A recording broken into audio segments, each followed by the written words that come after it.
이사야 27장. 그때에 하나님께서 당신의 칼, 무자비하고 강력한 칼을 빼셔서 달아나는 뱀 리워야단, 몸부림치며 도망가는 뱀 리워야단을 벌하실 것이다.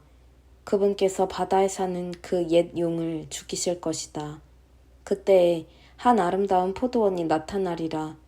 노래가 절로 나올 만큼 아름다운 포도원. 나 하나님이 그 포도원을 가꾸고 물을 대어 누구도 해를 끼치지 못하도록 늘 보살펴 주신다. 나는 노를 바라지 않는다. 다만 마음 써줄 뿐.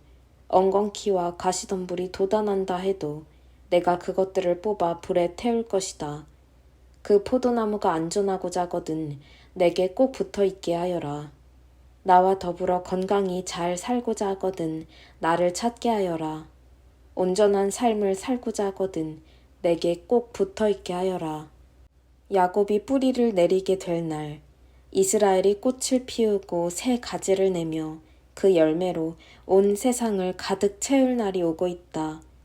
야곱을 친 자들을 때려 눕히신 것처럼 하나님께서 야곱을 바닥에 때려 눕히신 적이 있느냐? 아니, 없다.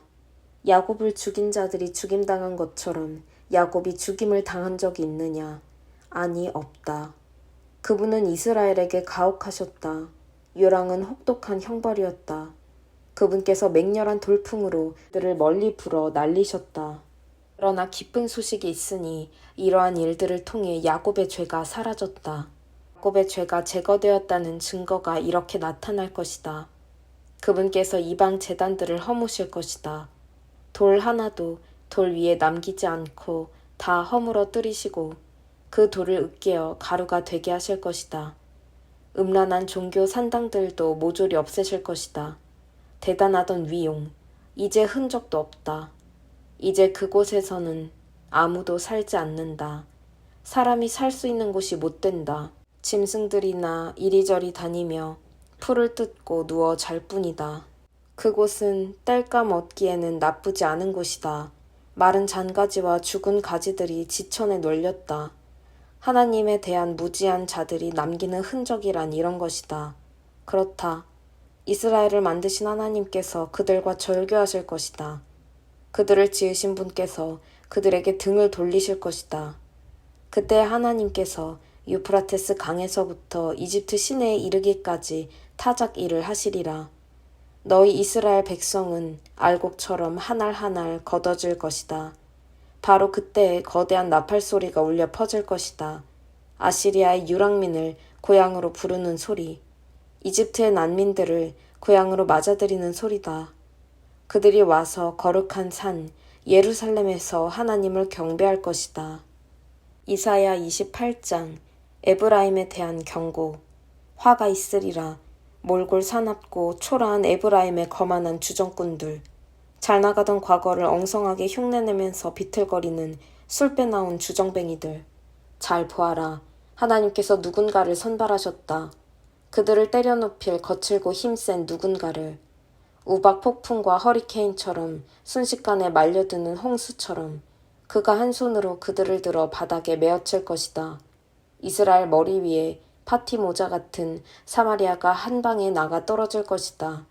개에게 던져진 한 조각 고기보다 더 빨리 눈앞에서 사라지고 말 것이다.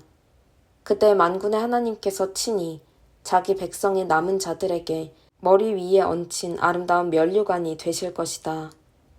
인도하고 결정하는 이들에게는 정의의 활력과 통찰을, 지키고 보호하는 이들에게는 힘과 용맹을 주실 것이다. 제사장과 예언자들까지 술에 취해 비틀거린다. 갈짓자 걸음으로 걷다가 이내 낮아빠진다. 코가 비뚤어지도록 포도주와 위스키를 마신 그들. 앞도 제대로 못 보면서 헛소리를 짓거린다. 식탁마다 구토물 범벅이다. 아예 그 속에서 뒹굴며 산다. 그래, 대체 내가 뭔데 우리를 가르치려 드느냐. 대체 내가 뭔데 우리에게 어른 행세냐. 우리가 젖먹이도 아닌데 왜 애한테 말하듯이 이거 저거 착하지 우리 꼬마 라고 말하느냐. 그러나 너는 바로 그런 식으로 말을 듣게 될 것이다. 하나님께서는 이 백성에게 젖먹이에게 말하듯 한 음절씩 끊어서 설명하실 것이다. 이방 압제자들의 입을 통해 그렇게 하실 것이다. 그분이 전에 말씀하셨다. 지금은 쉴 때고 여기가 쉴 곳이다. 지친 사람들이 쉼을 얻을 때다. 여기에 너희 짐을 내려놓아라. 그러나 그들은 들으려 하지 않는다. 그러므로 하나님께서 다시 기초로 돌아가 젖먹이에게 말하듯 한 음절씩 끊어서 말씀하실 것이다. 이거, 저거. 착하지 우리 꼬마.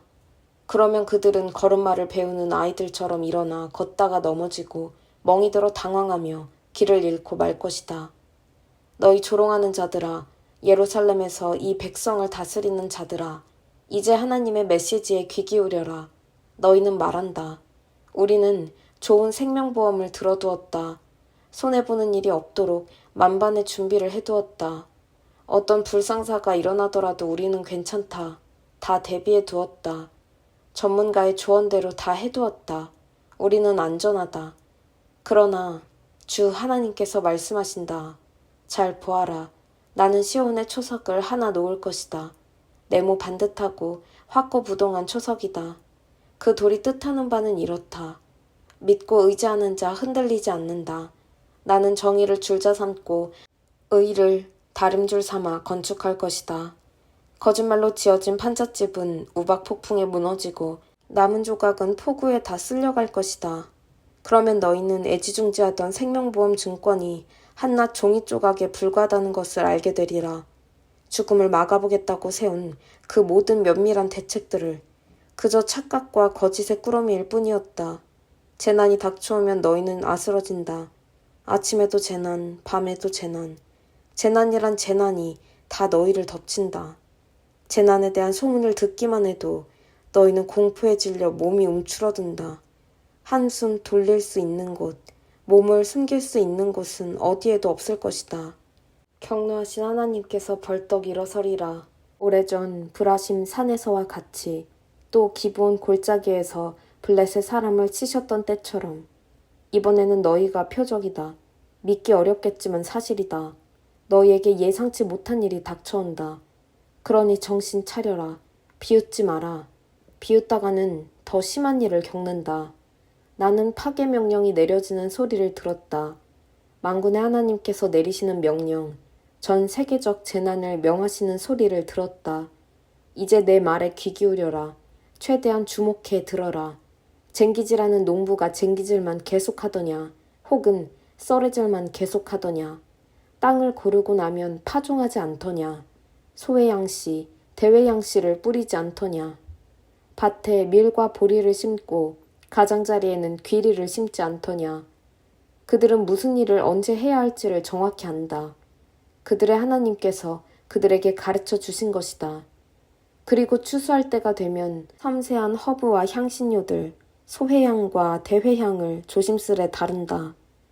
밀을 탈곡하고 맷돌질할 때도 알맞은 정도가 있다. 농부는 각각의 곡식을 어떻게 다뤄야 하는지 안다.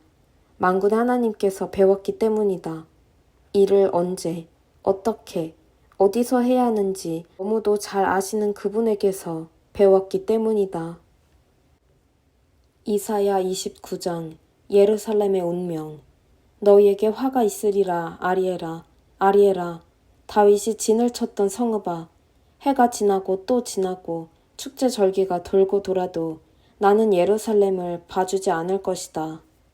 그 신음소리가 계속될 것이다. 예루살렘은 내게 아리엘이다. 다윗처럼 내가 진치고 너를 치겠다. 포위하고 토성을 쌓고 모기와 장치들을 동원해 공략하겠다. 너는 땅바닥에 맺혀져 흙먼지를 뒤집어 쓴 채 웅얼거릴 것이다. 흙바닥에서 나는 내 목소리가 마치 유령의 중얼거림 같을 것이다. 흙더미 속에서 들려오는 속삭임 같을 것이다. 그러나 두들겨 맞아 가루가 될 운명은 너의 원수들이다. 그 폭도들 겨처럼 바람에 날려가 버릴 것이다. 갑자기 난데없이. 만군의 하나님께서 찾아오실 것이기 때문이다. 천둥과 지진과 광대한 굉음, 허리케인과 토네이도와 번쩍이는 번개를 동반하고 오실 것이다. 그러면 아리엘과 전쟁 중이던 그 원수의 무리, 그를 괴롭히고 들볶고 못살게 굴던 그 폭도들, 결국 하룻밤 악몽에 지나지 않은 존재가 되고 말 것이다. 굶주린 사람이 자면서 스테이크를 먹는 꿈을 꾸더라도 깨어나면 여전히 배가 고픈 것처럼, 목마른 여인이 자면서 아이스티 마시는 꿈을 꾸더라도 깨어나면 여전히 목이 마른 것처럼, 시온산을 상대로 전쟁을 벌인 그 나라들, 그 폭도들은 깨어나면 자기들은 화살 하나 쏘지 못했다는 것을, 목숨 하나 없애지 못했다는 것을 알게 될 것이다. 마취제를 먹어라. 아무것도 느끼지 못하게. 스스로 장님이 되어라. 아무것도 보지 못하게. 포도주 없이도 술에 취하고 위스키 없이도 정신을 잃으리라. 하나님께서 너희를 깊고 깊은 잠 속으로 던져 넣으셨고 분별하는 일을 해야 할 예언자들을 잠들게 하셨으며 멀리 보아야 할 선견자들을 잠들게 하셨다. 너희는 모든 일을 뒤집어서 생각한다. 우리가 본 이것은 봉인된 봉투 속에 들어있는 편지 같은 것이다. 너희가 그를 읽을 줄 아는 사람에게 그것을 건네며 읽어보라고 하면 그는 못합니다. 봉투가 봉인되어 있습니다. 하고 말할 것이다. 또 너희가 그를 읽을 줄 모르는 사람에게 그것을 주면서 읽어보라고 하면 그는 나는 그를 읽을 줄 모릅니다. 하고 말할 것이다. 주께서 말씀하셨다. 이 백성이 입바른 말을 거창하게 떠벌리지만 그들의 마음은 딴 데 있다. 겉으로는 나를 경배하는 듯 해도 진심은 그렇지 않다. 그러므로 내가 나서서 그들을 놀라게 하겠다. 깜짝 놀라 소스라치게 만들겠다.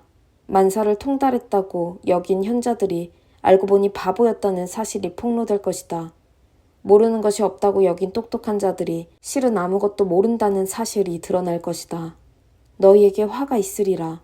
스스로 우위에 있다고 여기는 너희. 너희는 하나님을 밖으로 내보내고 몰래 일을 꾸민다. 만사를 모두 꿰고 있는 것처럼 장래일을 계획하고 은밀하게 활동하며 정체를 숨긴다. 너희는 모든 일을 뒤집어서 생각한다. 옹기장이를 진흙 덩어리처럼 취급한다.